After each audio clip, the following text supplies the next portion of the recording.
Amém. Boa noite, irmãos. Deus abençoe a vida de cada um de vocês. Alegria imensa poder compartilhar mais uma vez a palavra do Senhor. E para dar sequência na nossa série sobre o desejo de Deus de habitar entre os homens, né? Cada dia ela ganha um nome novo.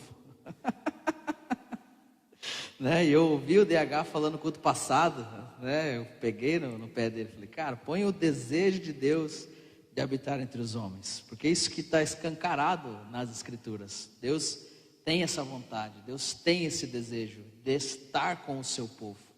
Ele não nos criou e nos deixou, mas Ele nos criou exclusivamente para esse tipo de relacionamento. E para dar sequência nessa ideia, falando mais a respeito desse desejo de Deus de habitar entre os homens, hoje nós vamos começar a falar um pouquinho sobre a tenda de Davi, sobre o tabernáculo de Davi. E como desafio para ensinar sobre, né, a tenda de Davi é enorme, eu quero usar uma profecia aqui de Amós. Essa profecia ela tem uma didática muito boa e ela vai facilitar o nosso entendimento em relação a esse tabernáculo ou essa tenda de Davi. Abra sua Bíblia comigo aí no livro do profeta Amós. Nós vamos ler o capítulo 9 a partir do versículo 11, ok? Amós capítulo 9, nós vamos ler o versículo 11. Vamos ouvir um pouco sobre a tenda de Davi.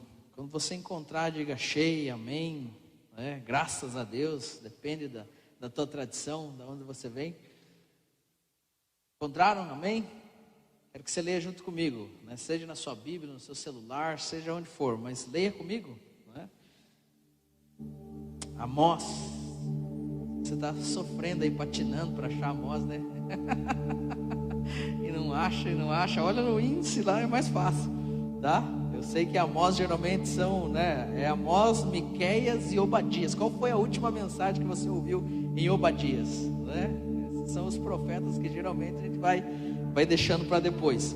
Mas essa profecia, essa palavra é extremamente importante para nós. Amós capítulo 9, versículo 11 diz assim: naquele dia levantarei o tabernáculo caído de Davi, repararei as suas brechas, e levantando das suas ruínas, o restaurarei como foi nos dias da antiguidade, para que possuam o restante de Edom e todas as nações que são chamadas pelo meu nome, diz o Senhor que faz todas essas coisas. Mais uma vez nós oramos, Senhor, e pedimos, ajuda-nos, Pai, no entendimento da sua palavra. Ilumina os olhos do nosso coração para que possamos perceber. Abre os nossos ouvidos para que possamos ouvir, Deus, o seu conselho e aquilo que o Senhor tem preparado para nós. Tira aquilo que vem do William, Senhor, e que a tua voz, Pai, possa ser ouvida por meio da exposição da sua palavra nessa noite, nesse lugar, Deus. É o que nós te pedimos em nome de Jesus, amém. Então você lê o texto, e o texto está dizendo que Deus determinou um dia específico onde o tabernáculo caído de Davi será restaurado, e ele será restaurado como ele foi nos dias da antiguidade. Diante de uma promessa desse calibre, nós vamos começar a fazer aí algumas perguntas, ok? E tem pelo menos 3 coisas que a gente tem que considerar quando nós estamos diante desse texto. A primeira coisa é relacionada ao dia. Que dia é esse? Qual é o dia que Deus determinou para a restauração desse tabernáculo? Isso faz com que a gente precise entender então os tempos dessa profecia. Quais são os elementos do passado, do presente e do futuro que estão relacionados a essa palavra de Amós, ok? Será que tudo o que diz respeito a essa palavra já aconteceu? Será que tudo o que diz respeito a essa palavra ainda vai acontecer? Ou sobra um pedacinho de algo aqui para nós nesses dias, nesse tempo? Segundo, é óbvio, nós precisamos saber o que é o tabernáculo de Davi, não é verdade? No domingo passado o Mastras compartilhou, no outro que eu tive a oportunidade de compartilhar, a gente passeou pelo tabernáculo de Moisés. Nós entramos e analisamos ali as mobílias principais desse tabernáculo. Nós precisamos também entender o que é o tabernáculo de Davi e também perceber quais são as implicações desse tabernáculo para a igreja hoje. Então já mais ou menos respondi a pergunta primeira, né? E terceiro, nós vamos entender que a restauração de Davi, dessa tenda de Davi, ela envolve muitas coisas. Quando nós estamos falando dessa restauração, nós estamos falando da dinastia davídica, dessa genealogia de Davi que vai fazer com que o Messias seja apresentado para nós. Nós estamos falando também de uma liturgia específica, porque, por exemplo, a religião do tabernáculo era uma religião silenciosa. Era algo muito quieto, muito calado. O máximo que você ouviria era o gritar dos animais quando eram imolados. Era a gordura sendo frita no altar do holocausto. Mas quando Davi coloca a arca nessa tenda que ele arma em Jerusalém, você vê que ele introduz, né, toda uma liturgia diferente, que respeita, colabora e contribui com a liturgia de Moisés, mas leva essa liturgia a um outro nível. E também, essa palavra, se você for ver o versículo 12, fala de Edom, que Tiago usa lá em Atos capítulo 15, para falar a respeito da inclusão dos gentios na realidade da salvação. Então, tudo aquilo que essa tenda fala diz respeito a cada um de nós. São várias coisas que têm que ser consideradas, e a gente vai começar então a tratar a respeito do dia. O texto bíblico é claro. Deus tem um dia, e nesse dia esse tabernáculo será restaurado, será novamente levantado.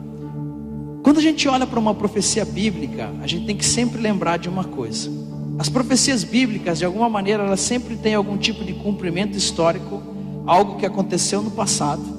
Mas também as profecias bíblicas, elas têm cumprimentos futuros, coisas que ainda precisam acontecer. Em outras palavras, quando a gente olha para uma profecia, a gente precisa entender que, de forma parcial, alguns aspectos dela já se cumpriram. Por exemplo, você vai ler o Antigo Testamento, você tem que ter consciência disso, que algumas coisas, em alguns aspectos, já se tornaram realidade. Só que o interessante é que, ainda se tornando realidade em alguns aspectos, eu preciso entender que a Bíblia também é um livro que trata do futuro, e fala de algo que está lá na frente. Então, ao mesmo tempo em que eu vejo elementos no presente se tornando realidade, ou no passado se tornando realidade, eu tenho que entender também que existem elementos futuros. Então, quando a gente vai para a Bíblia, a gente tem uma mistura de preterismo, coisas que já aconteceram, com futurismo, coisas que ainda vão acontecer. Por exemplo, o sermão profético de Jesus. Você lembra quando Jesus fala da destruição do templo? Ele disse que não ficaria pedra sobre pedra em relação ao templo de Jerusalém. Isso aconteceu ou não aconteceu? O templo de Jerusalém foi destruído. Ou seja, elementos do sermão profético de Jesus, eles já se cumpriram. Mas é interessante que ainda existem vários outros elementos que são futuros. Por exemplo, o evangelho do reino será pregado em todas as nações, e então virá fim. Isso não é totalmente futuro. Coisas precisam acontecer para que isso se torne uma realidade. A mesma coisa acontece com o livro de Apocalipse. Os cristãos que receberam o livro de Apocalipse, enquanto eles estavam vivendo debaixo de ferrenha perseguição, eles encontraram força. Eles encontraram algo no livro de Apocalipse que fez com que eles perseverassem, que fez com que eles continuassem. Na época em que o livro foi escrito, cada uma daquelas coisas que para nós é uma parada bem sombria e bem difícil de entender, por eles foi entendida. Mas mesmo assim, o fato deles entenderem algo dentro do seu contexto e realidade não tira o valor futuro que o livro de Apocalipse tem. Então, quando eu vou trabalhar com profecia bíblica, eu tenho que sempre estar com esses dois pezinhos. E falando especificamente da profecia de Amós, eu preciso entender que essa palavra, ela é ainda um pouco mais complicada. Por quê? Porque ela tem cumprimentos que já aconteceram no passado. Ela tem coisas, né, que nos levam a expectativas futuras, porque está falando de uma baita, de uma restauração que nós só vamos ver em plenitude quando Jesus Cristo voltar e estabelecer o seu reino, o seu governo milenar. Só que também nós vamos entender que ela traz uma aplicação que é muito importante para nós no presente. Algo que é muito importante para nós aqui e agora. Quando Amós está profetizando, ele está profetizando num tempo onde a nação está experimentando muita prosperidade. Só que o problema é que enquanto a nação experimenta prosperidade, ela começa a se distanciar do Senhor. Amós vem, se você for ler o livro de Amós, você vai perceber que ele é bem duro. bem pesado nas palavras que ele traz. Ele denuncia o pecado de Israel, chama Israel ao arrependimento. Só que eu não sei se você já parou para pensar, e é algo que acontece com a gente, quando as coisas estão indo muito bem, principalmente na nossa finança, parece que existe em nós uma dificuldade para ouvir alguém, não é verdade? Se o negócio está tudo certo, e principalmente a prosperidade econômica, por que eu vou ouvir alguém trazendo algum tipo de demonstração para mim? Por causa da condição que o povo experimentava, o povo estava um tanto endurecido. Só que eu e você sabemos que o tempo passa, o tempo voa, e até a poupança Bamerindos foi para a fita, né? Nada permanece, o tempo passa, a riqueza some, o povo não ouve. E o primeiro que cai, se torna vassalo da Síria, é Judá. Israel ainda tenta algum tipo de manobra, se rebelando, confiando numa ajuda prometida do Egito, que nunca chega. E no final de um cerco de 3 anos, a cidade de Samaria cai e o reino do norte chega ao fim. Todo o juízo de Amós se torna uma realidade. Só que o legal é que a dinâmica dos profetas é uma dinâmica de denúncia, mas também de anúncio. O profeta de Deus, ele sempre vai denunciar aquilo que não está em conformidade com o que Deus tem, mas ao mesmo tempo também sempre vai anunciar uma boa notícia. Ele vai falar do pecado, da mazela, da desgraça do povo, mas ao mesmo tempo ele vai falar a respeito daquilo que Deus pode fazer com um povo que está disposto a se arrepender, com um povo que está disposto a se conectar naquilo que Deus tem preparado para ele. Historicamente, o juízo que Amós profetiza se torna realidade, mas ainda existe uma palavra de restauração para Judá, para Israel. Esse tabernáculo caído de Davi, essa tenda caída de Davi, seria restaurado. Você conhece a história, o povo de Deus é enviado para o exílio, e quando eles começam a voltar do exílio, eles começam então a provar dentro da realidade da história parte dessa restauração prometida. O povo vai construir um novo templo, o povo vai restaurar o culto, o povo vai retornar à lei de Deus, o povo vai ter cuidado com os seus sacerdotes e vai começar a se preocupar com a dinastia e também com a liturgia que Davi instituiu naquela tenda que ele levantou em Jerusalém. Não sei se você consegue perceber, mas parece que a gente só escuta depois de, vamos falar o português correto, quebrar a cara, né? O povo de Deus não precisava passar pelo juízo, mas passa, experimenta. Mas o legal de Deus é que sempre Deus está disposto, com as mãos estendidas, com os braços abertos, pronto para receber o seu povo. Cada uma dessas coisas que eu disse para você que acontece com Israel, lembra de alguma forma a restauração da tenda de Davi. Israel sempre foi provando do favor, do cuidado, do amor gracioso de Deus. Quando esse povo está voltando, eles começam a se alimentar dessas promessas de restauração. E através dessas promessas, eles vão tirando o fôlego necessário para perseverar naquilo que Deus está fazendo. Não é a mesma coisa que acontece com a gente? Quando as coisas começam a ficar meio chatas, quando as coisas começam a ficar meio complicadas, a gente não vai para a caixinha das promessas. A gente sabe que na caixinha da promessa não tem aquele versículo: arrependam-se, raça de víbora. Ou alguém já tirou esse na caixinha da promessa? Tenho certeza que não tem. Sempre são coisas que nos alimentam, que nos ajudam, que nos estimulam, que nos colocam para frente. Por quê? Porque a promessa tem esse papel. É arrancar alguém da situação ruim na qual ela está, para colocá-lo em um patamar, em uma realidade totalmente diferente. Israel começa a se alimentar dessas promessas, e eles começam a viver algo diferente. Eles começam a ver algo surgindo, eles começam a ver uma luz brilhando no horizonte.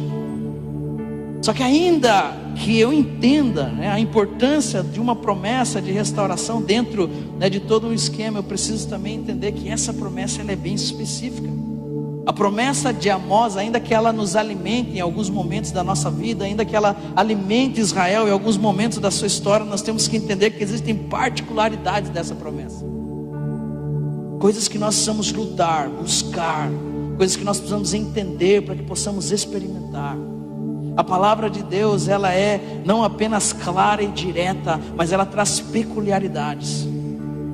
Por isso que quando nós nos aproximamos da palavra, nós temos que ter esse desejo de esquadrinhar a palavra, de ir fundo na palavra, para entender os seus detalhes, para perceber de fato o que é que o Senhor está comunicando em relação à sua verdade, para que nada daquilo que Ele tem preparado para nós passe despercebido. Se você vai fazer um bolo, querido, e o bolo diz, lá a receita diz, coloque 30 ovos. Se você resolve por 25, o negócio vai desandar.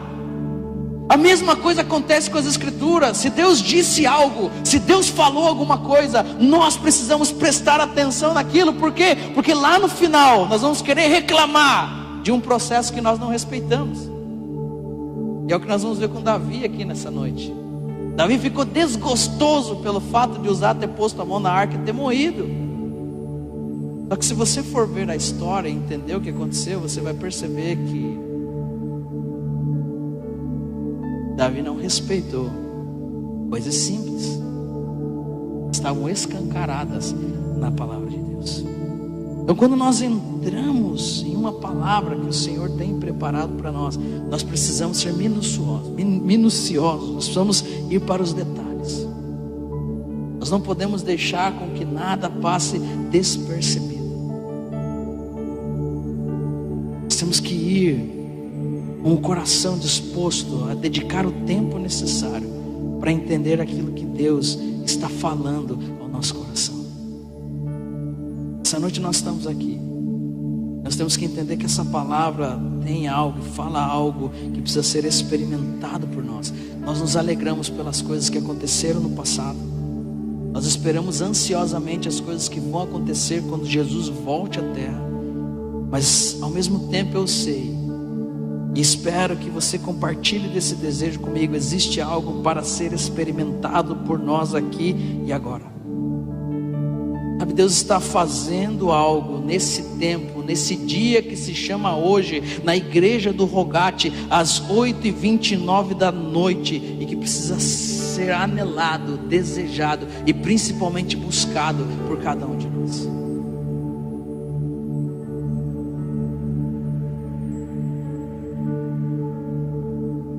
Quando a gente vai para a profecia de Amós, uma coisa precisa ficar clara para nós. Porque mais do que ser uma palavra, mais do que ser um versículo bíblico muito legal e que nos dá uma promessa preciosa, esse texto revela para nós um desejo. Mais uma vez, desejo de Deus de fixar sua morada, a sua habitação com os homens. Mastras, ele compartilhou usando o Salmo 132 sobre o desejo de Davi de preparar uma morada para o Deus de Jacó. E nós somos desafiados de como esse desejo precisa ser cultivado por cada um de nós. Só que o interessante é que se nós temos que construir uma morada, ser uma morada, se nós temos que gerar esse ambiente onde Deus se sinta à vontade, para que essa busca por adoradores cesse e Deus encontre em nós um lugar de descanso, nós precisamos então saber qual é o tipo de morada que Ele quer. E é aqui que as coisas começam a ficar interessantes. Você ouviu sobre o Éden, sim ou não? Você ouviu sobre o tabernáculo de Moisés, certo? Você está ouvindo sobre a tenda de Davi. Só que o legal é que Deus não disse que restauraria o Éden. Estava falando de Amós aqui. Ele não disse que restauraria o tabernáculo caído de Moisés. O que Deus disse nessa profecia? Ele quer restaurar a tenda caída de Davi. Ele não quer restaurar o templo de Salomão, que era algo glorioso, cheio de esplendor, e que inclusive estava funcionando enquanto Amós profetizava. De alguma forma, né, por mais importante que cada um desses lugares foram, Deus, Ele quer restaurar essa tenda que foi construída por Davi. Como se Deus estivesse dizendo para nós aqui nessa noite que Ele quer restaurar um lugar de simplicidade, e de compromisso na adoração. Deus quer restaurar um lugar onde a liturgia contempla a Deus, onde já não existe nada mais a se olhar a não ser o Senhor, onde nós podemos ministrar a Deus, onde nós podemos estar diante de Deus sem nenhum tipo de barreira, sem nenhum tipo de impedimento, sem nenhuma obstrução, onde nós podemos estar diante dele, celebrando e desfrutando quem de fato ele é. É isso que fala a tenda. Porque enquanto o tabernáculo de Moisés é cheio de divisórias e restrições, a tenda era um ambiente nesse conceito aberto. Aqueles que oficiavam e ministravam diante do Senhor, ministravam perante o Senhor, em outras palavras, estavam diante da arca da aliança.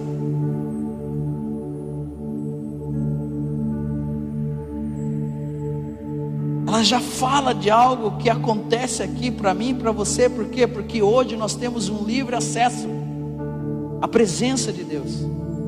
Hoje nós podemos nos achegar a Deus sem nenhum tipo de barreira ou impedimento. Se existe alguma barreira é porque eu a criei. Se existe alguma barreira é porque eu a construí. Porque tudo aquilo que Cristo fez foi armar para nós um novo e um vivo caminho pelo qual nós podemos nos achegar à presença de Deus. Sabe, isso é maravilhoso. Deus quer restaurar essa tenda, porque existia alguma coisa lá que chamou a atenção de Deus. Agora, diante de um desejo tão claro, nós precisamos saber o que é o tabernáculo de Davi. O que é esse tabernáculo? O tabernáculo de Davi era algo bem simples. Ele era uma tenda, uma habitação provisória, que foi feita por Davi para receber a arca da aliança em Jerusalém. Agora eu quero que você entenda uma coisa, porque às vezes nós somos muito rápidos a chegar a algumas conclusões. Então beleza, vamos derrubar o templo de tijolo, vamos levantar uma tenda igual um circo e pronto, restauramos o tabernáculo caído de Davi. Nossa, lembra do Davi mirando? Não, irmão. Não é assim que as coisas funcionam. A grande ideia de Deus, ao querer restaurar essa tenda, é resgatar o seu propósito. E qual era o propósito do tabernáculo? Era receber a arca da aliança. Qual era o propósito dessa tenda? Era se preocupar com a presença de Deus. O desejo de todos aqueles que estavam envolvidos com essa liturgia davídica era que Deus fosse bem e plenamente servido. Quem saía da tenda não dizia: o culto foi bom, o culto foi ruim. Quem saía da tenda se preocupava com o fato de Deus foi servido da forma que Ele deve ser servido, foi adorado da forma que Ele deve ser adorado, foi exaltado da maneira em que Ele merece ser exaltado ou não. Essa era a preocupação da tenda. Nós vamos ver no próximo domingo, se Deus nos der essa graça, como funcionava, como era. Davi contrata pessoas para estar diante do Senhor 24 horas no dia, 7 dias na semana, para que a adoração perante a arca fosse incessante, para que ela não parasse, para que ela não cessasse. E é gostoso porque enquanto a tenda está em Jerusalém funcionando, o tabernáculo de Moisés sem a arca continua em operação. Só que enquanto os sacrifícios de animais estão sendo oferecidos lá, a tenda é um lugar para sacrifícios espirituais. Por isso que o salmista diz: levanta, Senhor, eu espero que a minha oração possa subir ao Senhor como um incenso. Eu levanto as minhas mãos, e o levantar das minhas mãos é como um sacrifício ao Senhor. Ou seja, cada coisa, Davi vai atribuindo sentido a cada coisa que nós fazemos, e que automaticamente vai refletir aonde? Na nossa adoração.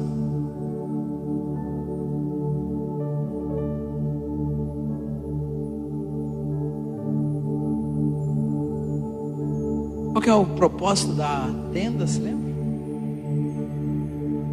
Para se preocupar com o quê? Com a presença. A arca, ela simbolizava o próprio Deus. Ela simbolizava a presença de Deus. E ela era chamada de Arca da Aliança porque nela estava uma cópia das tábuas da lei, que representa o pacto de Deus com o seu povo. Ela também, a arca simbolizava o trono do Senhor, como governador sobre tudo e todos. E ela era o móvel mais importante dentro do tabernáculo. Através da arca, usando a arca, o sumo sacerdote podia oficiar entre o céu e a terra. Na tampa da arca estava o propiciatório. Ele era utilizado uma vez por ano em uma cerimônia solene para expiar o pecado do povo e fazer com que mais uma vez Deus pudesse ser propício à nação. Paulo vai explicar muito sobre isso na carta aos Romanos. No tabernáculo de Moisés, lá no lugar santíssimo,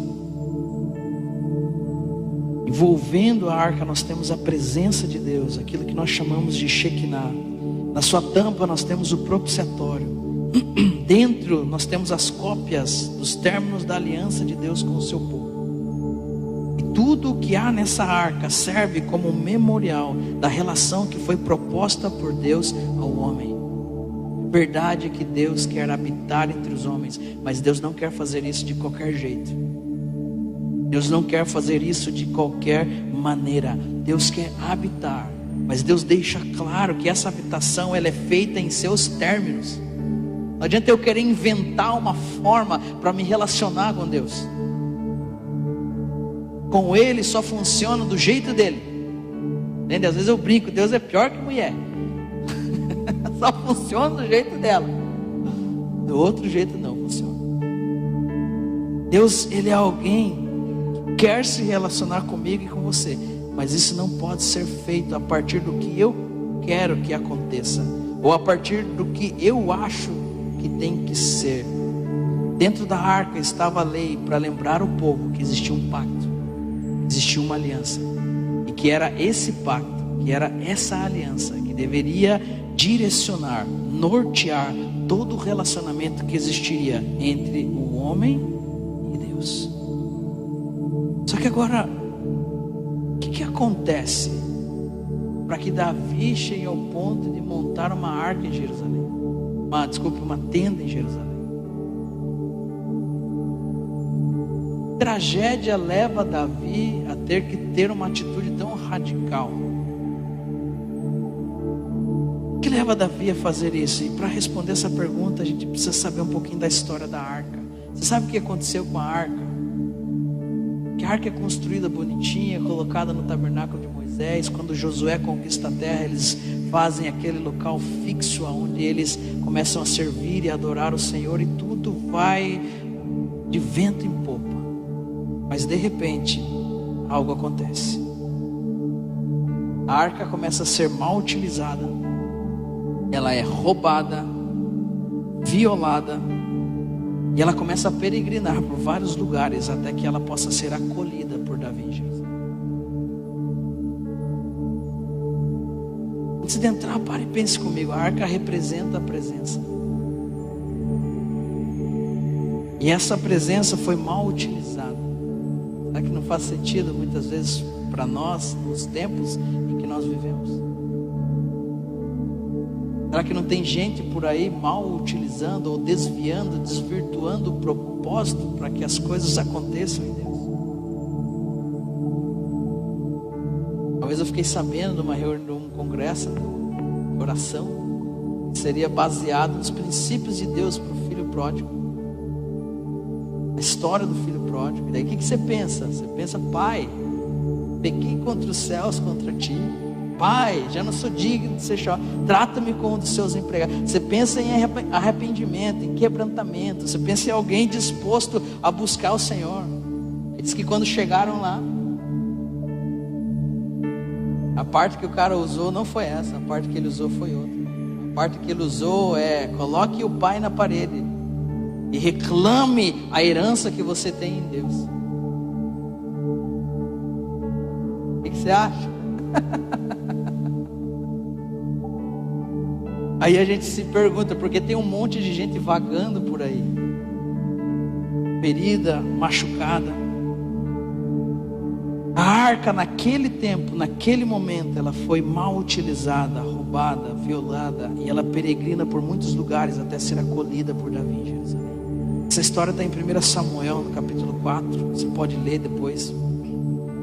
Lá em 1 Samuel, capítulo 4, o povo de Deus está perdendo uma batalha para os filisteus. Só que no meio das indagações do que está acontecendo, alguém tem uma brilhante ideia.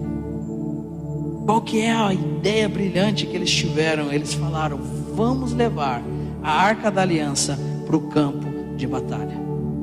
Ali é onde ela começa a ser mal utilizada. Por quê? Porque a arca não era um amuleto, a arca não era um patuá, a arca não era um objeto mágico que iria resolver os problemas do povo.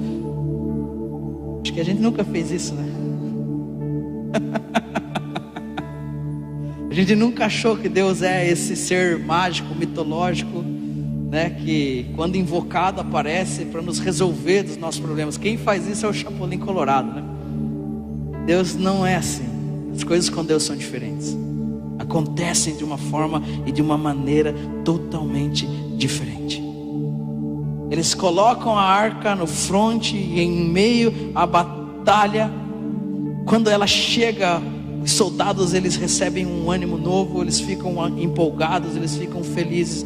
Só que infelizmente isso dura pouco, muito pouco. Israel mais uma vez é derrotado. A Arca da Aliança é tomada pelos inimigos do povo de Deus. E aqui nós vemos que então a arca ela é roubada. Ela é levada como despojo de guerra por aqueles que vencem a batalha.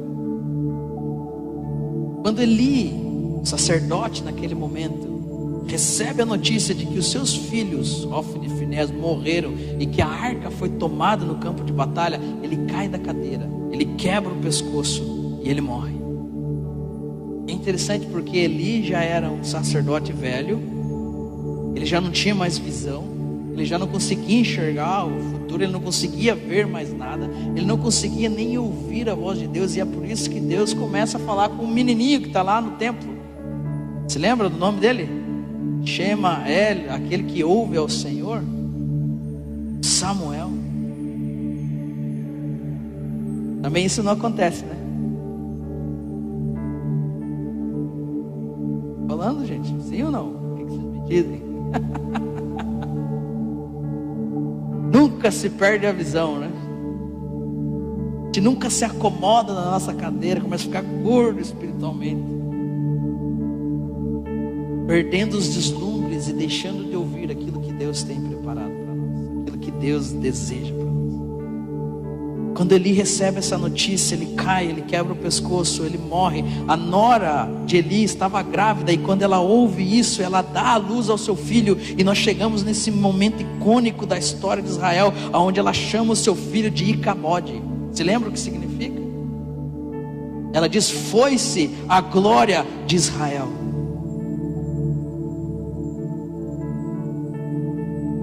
Não sei se a gente consegue perceber, mas quando nós começamos a descuidar da presença, quando nós começamos a achar que Deus pode fazer tudo, menos aquilo que de fato Ele disse que faria, quando nós começamos a nos acomodar com algumas realidades, com algumas situações, achando que não, as coisas não são bem assim, qual é o resultado? Parece que o resultado é a glória deixando o templo. Foi-se a glória de Israel. E esse é um dos dias mais tristes da história do povo de Deus, quando literalmente eles perdem a presença do Senhor. Eles perdem a presença do Senhor. A arca, ela permanece por 7 meses na terra dos filisteus. 7 meses, ela é colocada no templo, e todo o templo de Dagon, e todas as manhãs, quando eles iam ver a imagem, a estátua de Dagon estava prostrada diante da arca. Já começa por aí, né? Deus gosta da nossa confusão, né?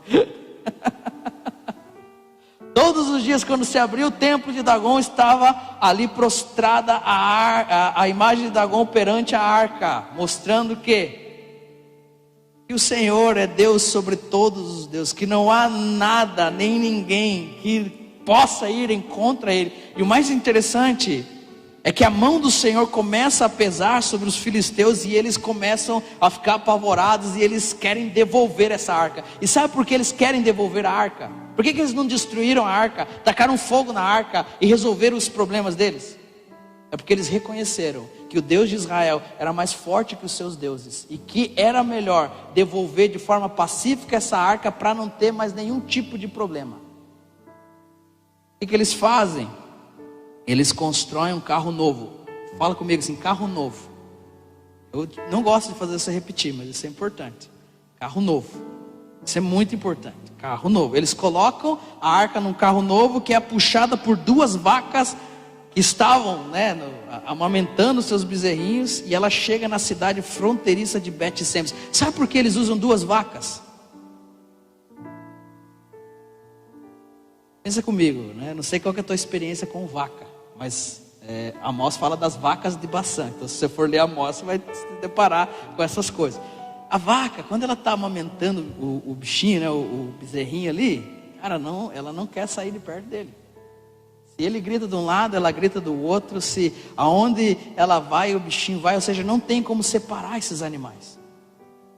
Agora os filisteus, eles tiveram um discernimento muito interessante, porque eles queriam entregar a arca de forma pacífica, só que eles queriam ter certeza de que o Senhor recebeu a arca de novo, e que o problema deles, eles estavam livres daquele problema. O que eles fizeram? Vamos pegar essas 2 vacas, que estão com os seus bezerrinhos, e vamos colocar elas para guiarem o carro. Se essas vacas se elas ignorarem o chamado dos seus bezerros, se elas não quiserem entrar no pasto que está aqui, que é o ordinário, o corriqueiro delas, se elas desconsiderarem todas essas coisas e caminharem em direção à fronteira de Israel, nós vamos ter certeza de que Deus interviu e recebeu aquilo que nós estamos oferecendo. E por incrível que pareça, essas 2 vacas, elas vão. A gente fala da mula de Balaão, mas a gente não fala das vacas dos filisteus, Elas foram obedientes à direção e à instrução do Senhor, e elas levaram a arca até a fronteira de Bet-Semes. Quando a arca chega lá, a galera fica muito feliz. Só que infelizmente 70 homens dessa cidade são mortos pelo fato de violarem a arca. Se lembra? Eles abriram a tampa da arca, eles olharam no interior da arca, mas uma tragédia acontece. A arca então é levada a outra cidade, Kiriat Jearim, para a casa de um camarada chamado Abinadab. E ela permanece na casa de Abinadab até ela ser levada por Davi a Jerusalém.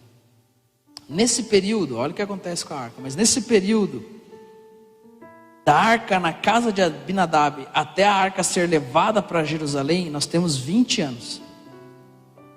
Israel pede um rei. Nós temos 40 anos do reinado de Saul, e ainda nós temos mais uma parte da história de Davi.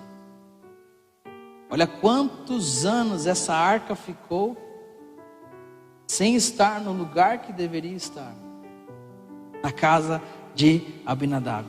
A arca fica muito tempo nesse lugar, até que ela é transportada para a tenda feita por Davi em Jerusalém.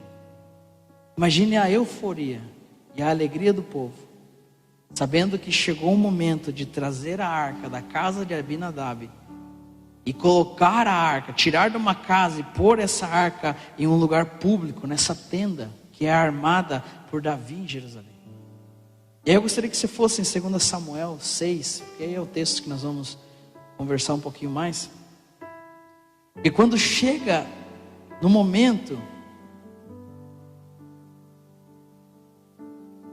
parece que todo mundo está meio descuidado. Parece que o tempo passou tanto e eles esqueceram de algumas coisas. Olha só que interessante. 2 Samuel capítulo 6, versículo 1. Diz que Davi ajuntou os escolhidos de Israel em número de 30.000. Ele dispôs-se com todo o povo que tinha consigo, partiu para Balaá de Judá, para levarem de lá para cima a arca de Deus, sobre a qual se invoca o nome do Senhor dos Exércitos, que se assenta sobre os querubins. Puseram a arca de Deus aonde?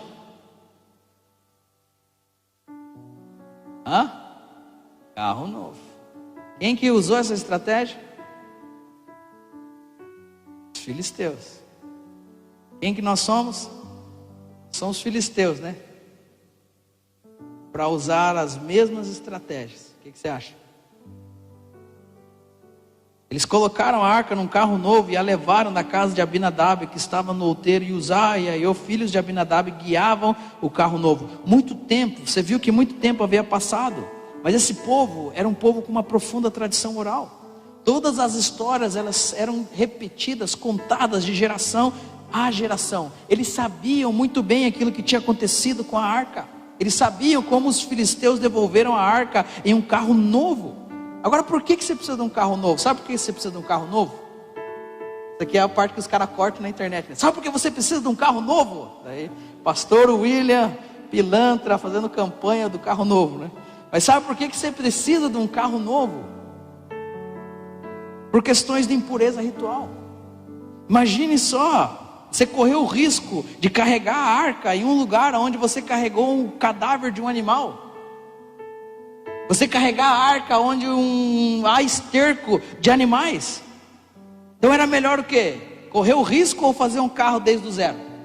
Era melhor fazer um carro novo que fosse utilizado especialmente para isso. Agora eu quero que você pare e pense comigo. Essa estratégia não faz muito sentido? Sim ou não? Não faz sentido?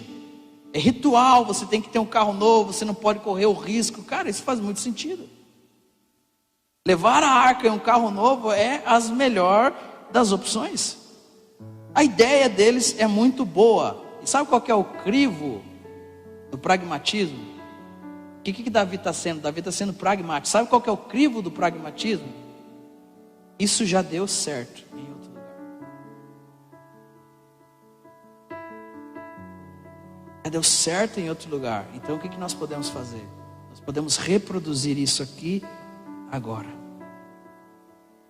O que Davi está sendo? Ele está sendo pragmático. Ele está reproduzindo sem muitos critérios algo que primeiro faz muito sentido. Isso é verdade? Coloca a arca num carro novo que está tudo certo. Ela não vai ter contato com nada impuro. As coisas, está tudo bem, está tudo legal.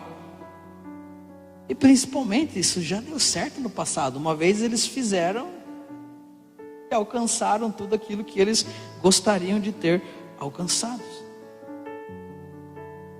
Só que nós sabemos de uma coisa, que essa não é a forma que Deus estabeleceu para que a arca fosse conduzida.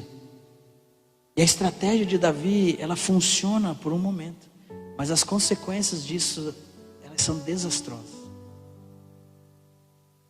Elas são desastrosas.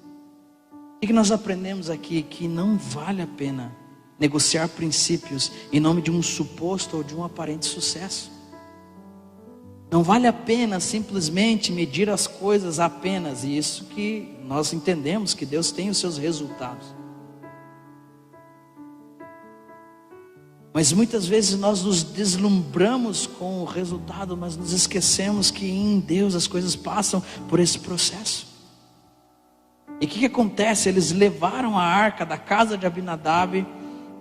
E Davi, versículo 5 diz: Davi e toda a casa de Israel se alegravam perante o Senhor com toda sorte de instrumentos de pau, harpas, saltérios, tamborins, pandeiros. Olha a festa que eles estavam fazendo. Um jejum de décadas havia sido quebrado e a arca estava sendo conduzida à cidade de Jerusalém. Existem outras coisas que envolvem, que nós vamos ir vendo à medida que vamos falando no próximo domingo. Mas Davi precisava unir a nação. E não existia melhor maneira de unir a nação senão em torno da presença do próprio Deus. Aquilo não só tinha um valor para a questão da espiritualidade da nação, mas tinha um valor em vários outros âmbitos. A nação estava sendo reunida. Eles estavam recebendo o seu rei, o seu ungido. E o seu governo seria feito a partir da presença do próprio Deus. Essa é uma visão totalmente messiânica. Todo mundo feliz da vida, com o novo tempo no qual eles estavam entrando.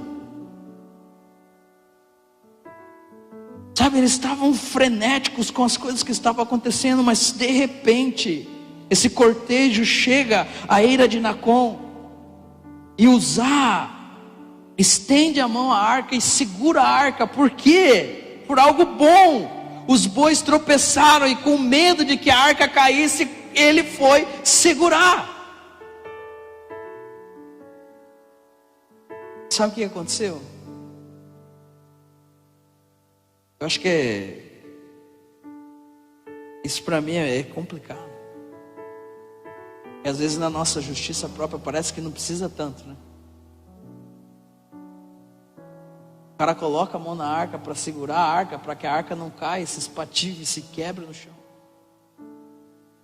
Só que quando ele coloca a mão na arca, o versículo 7 diz que a ira do Senhor se acendeu contra Uzá, e Deus o feriu ali por essa irreverência, e morreu ali, junto à arca de Deus. Que terrível. Coisa mais complicada. Toda a alegria daquele cortejo, ela termina aqui. Todo aquele cortejo extremamente feliz começa agora a se desesperar. A intenção é boa, a motivação é maravilhosa. A arca da aliança precisa entrar em Jerusalém, só que agora a gente percebe que aquilo que a gente quer fazer para Deus precisa ser feito da maneira dele. Ele quer habitar, se relacionar, mas existe um pacto, uma aliança feita através da carne e do sangue de Jesus. E se isso não é considerado, nós vamos ter problema. Eu vejo que essa é a consciência da presença que muitas vezes nós não temos. Quando Jacó viu os céus abertos, ele tem aquela visão da escada, os anjos subindo e descendo, e ele fala que aquilo ali é Betel, que aquilo ali é casa de Deus, que aquilo ali é um lugar da manifestação e da habitação de Deus. Ele não diz assim, nossa, que da hora. Ele se enche de temor e ele fala, que lugar terrível é esse. Porque quando nós estamos na presença, nós temos contato com a santidade de Deus. Nós temos contato com amor, glória a Deus por isso. Mas não é à toa que 24 horas durante o dia, isso lá na eternidade, só estou trazendo em palavras para a gente entender. Não é à toa que os anjos cantam santo, santo, santo, santo, santo é o Senhor dos exércitos, e toda a terra está cheia da sua glória. Não é à toa que eles celebram, cantam e louvam por toda a eternidade a respeito da santidade de Deus. Porque esse é o princípio que nós temos que levar aqui dessa noite. O que Deus quer fazer é feito a partir da vontade dEle. É feito a partir daquilo que Ele quer. Ainda o meu, você entende que o meu desejo, a minha boa intenção, tudo aquilo que é bonitinho em mim, que é super maravilhoso, que me faz ir e avançar, precisa estar recheado dos princípios de Deus.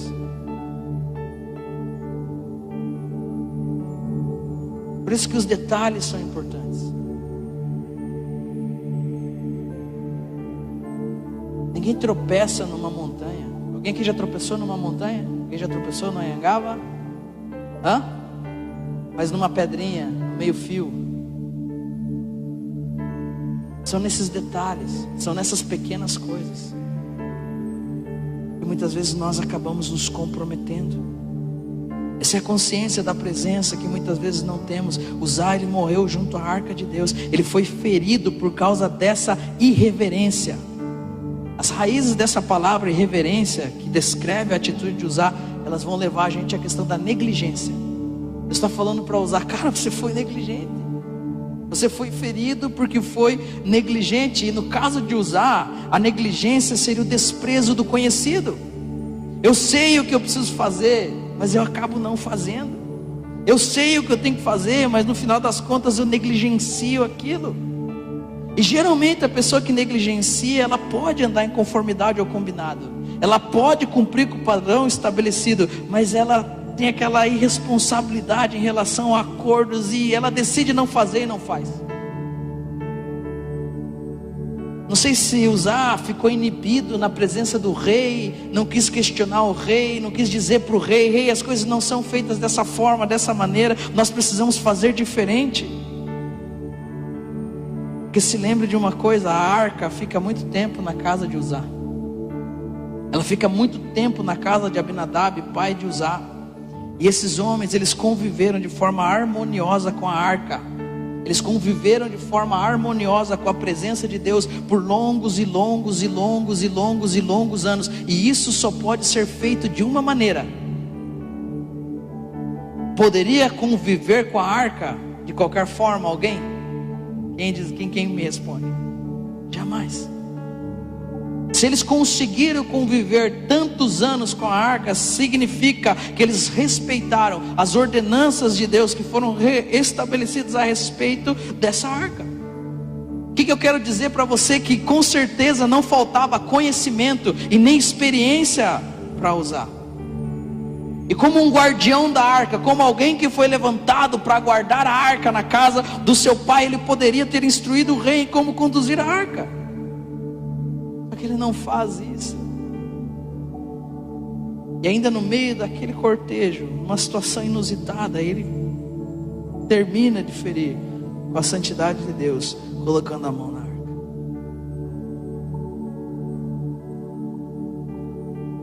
Nós queremos a presença, sim ou não? Sabe que gostoso tem sido os tempos de adoração, os tempos na presença de Deus. Sinceramente, eu quero que isso só cresça. E quanto mais de Deus nós tivermos, melhor vai ser para nós. Convém que Ele cresça ainda mais no nosso meio, que a gente diminua ainda mais. Convém que Ele se manifeste ainda mais, que Ele apareça ainda mais.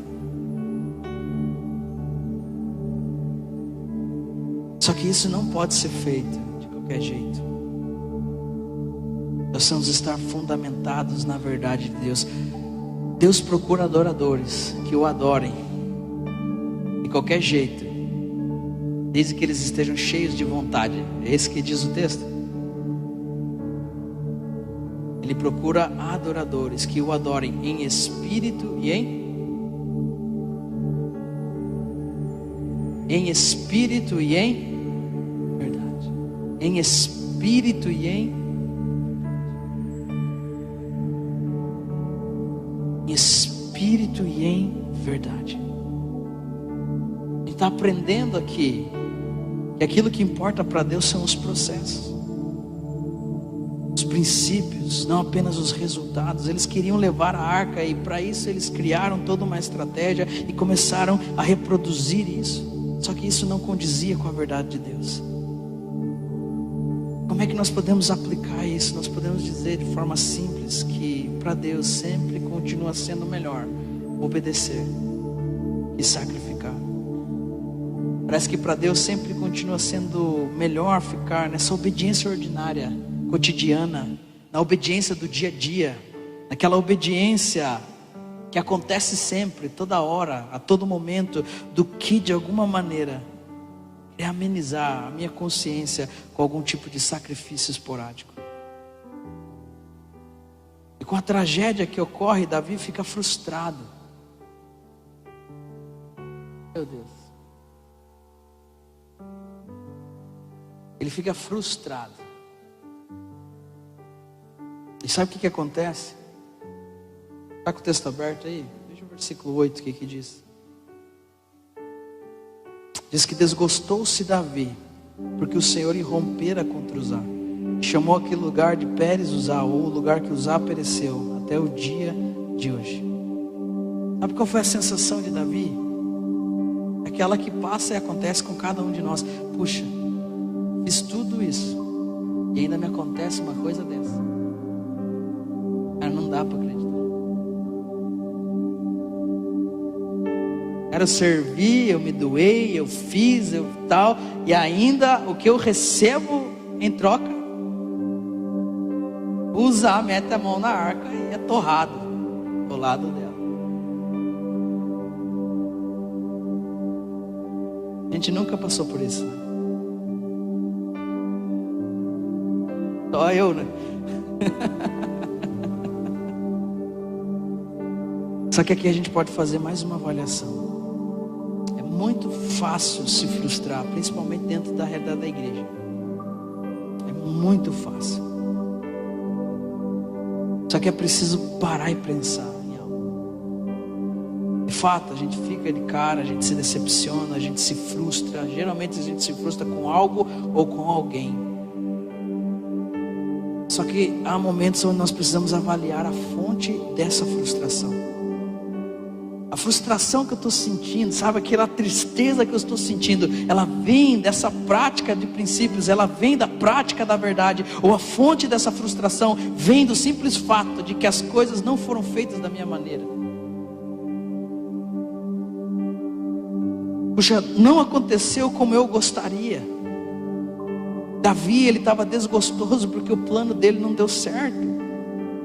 Só que agora, por que o plano de Davi não dá certo, irmãos? Por que não dá certo? Porque a arca não tinha que ser levada em carro novo. Porque a arca não tinha que ser conduzida com os sacerdotes à frente. Não importa o show, a firula, não importa o quanto você enfeite, o quanto eu enfeite, há coisas que precisam ser respeitadas. A arca tinha argolas ao seu lado. Nessas argolas, varas eram colocadas para que ela pudesse ser levada nos ombros do sacerdote. A arca era levada pelo ombro do sacerdote. Agora, por que nós temos que analisar a importância, né? Por que nós temos que analisar a fonte das frustrações? Porque é fazendo isso que nós vamos corrigir o rumo e nós vamos começar a acertar. Sabe, eu não sei você, talvez você anda frustrado, decepcionado. Você olha para algumas realidades, para algumas circunstâncias, para algumas situações e diz, cara do céu, mas parece que não vai. Sabe, diante do Senhor, eu te digo, entre na presença dEle e pergunte para Ele, fale com Ele a respeito dessas coisas. E perceba quais são as coisas que podem ser celebradas. Porque eu sei que em Deus nós temos muitas coisas gostosas, boas que recebemos dEle. Mas também quais são aquelas que precisam ser corrigidas. Sabe, Deus, eu quero experimentar em plenitude algo que provém do Senhor, mas eu não sei, eu não estou conseguindo. É um tempo diferente, esquisito na minha vida, e eu preciso de algo novo, como a gente cantou aqui. Temos que entrar na presença de Deus para corrigir a nossa rota, o nosso rumo. Davi, ele entendeu que o erro não estava nos outros. Davi entendeu que o erro não estava nos demais. Davi entendeu que o erro estava nele. E quando a gente consegue perceber de fato o que está acontecendo, não estou falando que isso está errado, alguém está certo, você está errado, mas eu quero ilustrar dessa forma. Quando a gente percebe que algo não condiz com a realidade, que o nosso coração ele está agoniado, angustiado, nós estamos assim desgostosos como Davi, é o momento de perguntar. E o versículo 9 diz: temeu Davi ao Senhor naquele dia e disse: como virá a mim a arca do Senhor? Davi poderia ter ficado tão indignado que ele poderia ter virado as costas, desviado e falado: quer saber de uma coisa, mano? Eu ainda estou querendo fazer o meu melhor e esse tipo de coisa acontece na minha vida. Quer saber de uma coisa? Valeu. Tchau, um abraço para vocês, Deus abençoe.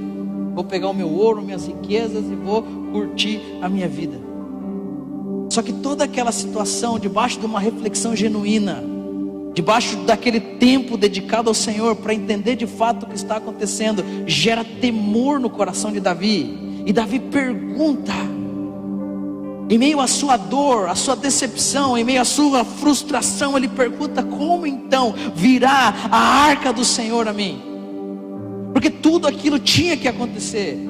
A arca tinha que entrar naquela cidade. O povo tinha que adorar ao Senhor daquela maneira, porque a tenda de Davi marca a transição entre a aliança mosaica que é feita no Monte Sinai com a aliança com Davi que é feita em Sião.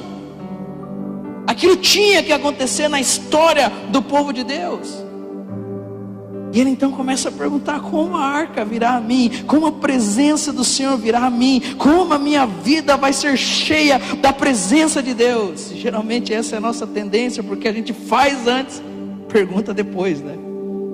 Vamos aprender a reverter o lance? Vamos começar a perguntar antes, para daí fazer debaixo da direção de Deus? para daí fazer debaixo da palavra que Deus libera sobre as nossas vidas. A pergunta de Davi, ela tinha que ser feita desde o começo. Antes de qualquer movimento, ele tinha que ter consultado ao Senhor a sua palavra. Ele deveria saber a maneira correta de levar, de introduzir a arca em Jerusalém. Essas perguntas são importantes. Nós temos que fazer as perguntas certas a Deus para recebermos as respostas específicas. Eu não sei o que você quer ouvir de Deus, eu não sei o que você busca em Deus, eu não sei o que você espera nele, mas eu tenho certeza que é algo específico. Só que para termos o específico de Deus, as perguntas precisam ser também específicas, certas.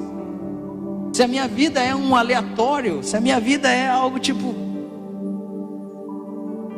sabe aquelas, né, eu tenho o Deezer Go, pelo amor de Deus, você põe umas playlists lá que dá até raiva. É aleatório demais, não tem conexão nenhuma, não tem jornada, não tem princípio, não tem propósito, não tem, ao mesmo tempo que você escuta nada contra o gênero, mas às vezes você quer escutar um louvor, mas daí do meio o cara mete um rock pauleiro assim, que você fala assim, meu Jesus, você está ajoelhado no pé da cama, você tem que levantar e trocar, você fala, ô Senhor da glória, né? Meu Deus, eu só queria orar. Só que quando a nossa vida é aleatória demais, é esse tipo de coisa que acontece. Eu estou vendo que eu vou ter que pagar um preço, eu vou ter que fazer uma conta no Deezer Premium, para pular quantas músicas eu quiser, para escolher a música que eu quero ouvir. A mesma coisa vai acontecer com a gente, Deus. Eu quero algo mais próximo, específico, mais claro para mim. Eu preciso me achegar mais. Eu preciso, como Davi, fazer as perguntas certas. E a gente tem a vantagem, antes de qualquer tragédia e erro, nós vamos perguntar. Esse pensar, essas perguntas íntimas, esse meditar, eles nos levam a acertar em Deus. São perguntas bem pequenas, só que elas são bem demoradas. São perguntas bem simples, só que elas são bem profundas. E elas exigem da nossa parte um tempo, porque Davi ficou meditando naquilo e perguntando. Elas exigem um tempo onde nós perguntamos e aprendemos com o Senhor. E não é só uma questão de tempo e aprendizado, mas principalmente de conformação, porque são perguntas que vão mudar o rumo das nossas vidas. Ele pergunta para Deus, Deus responde, e ele se conforma, porque a resposta de Deus, ela não vai ser uma simples resposta, ela vai ser uma direção na qual nós vamos caminhar. Tem bastante coisa, mas a gente vai ter outro tempo para falar disso.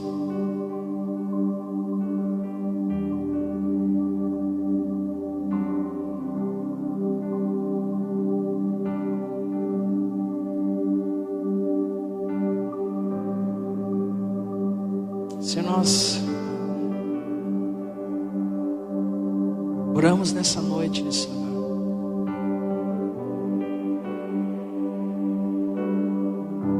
o Senhor tem uma promessa para nós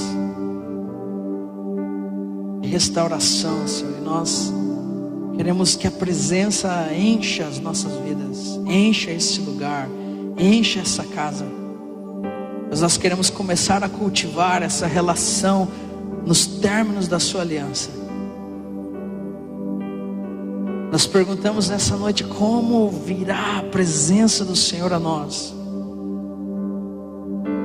Nós sabemos que o Senhor está em todos os lugares, nós sabemos que o Senhor é conosco, nós sabemos que estaria conosco até a consumação dos séculos. Nós ouvimos a Tua palavra e cremos na Sua palavra, mas nós queremos algo mais específico, Senhor, nesses dias.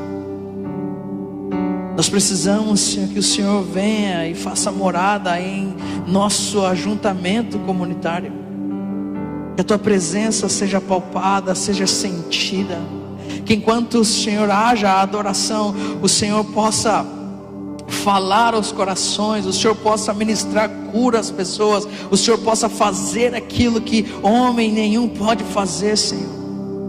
O que nós queremos é a Sua presença. O que nós queremos é a simplicidade de poder se achegar diante do Senhor e levantarmos as nossas mãos, Senhor, oferecermos a nossa adoração, Senhor, e termos a graça de sermos encontrados pelo Senhor, como Adão se encontrava na viração do dia. Senhor, mostra e fala de forma profunda nesses dias ao nosso coração. Como é que eu vou trazer a presença do Senhor para minha casa? Como é que eu vou trazer a presença do Senhor para a vida dos meus filhos, Senhor? Como eu vou trazer a presença do Senhor para o meu trabalho? Como virá a mim a arca do Senhor nos lugares aonde eu estou? Senhor, em nome de Jesus, nós pedimos, Pai, pedimos que o Senhor possa ministrar nosso coração. Que cada um de nós, Deus, possa ter esse compromisso com a verdade do Senhor, com o princípio do Senhor,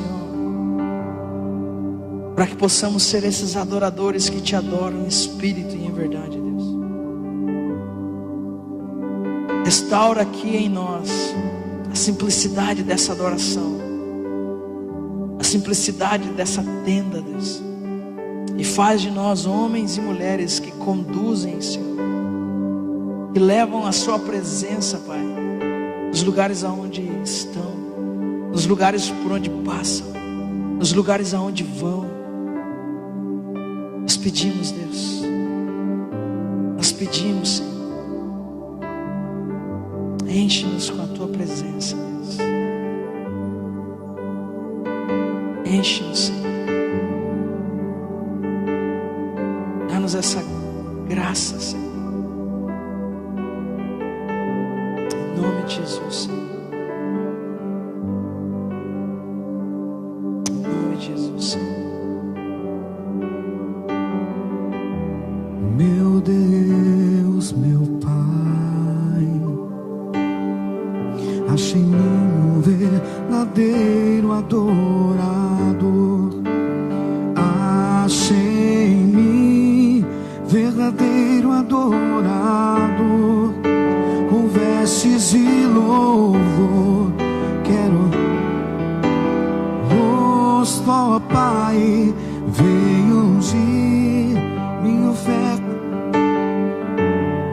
Dou a ti meu coração, meu Deus, meu Pai. Achei em mim um verdadeiro adorador.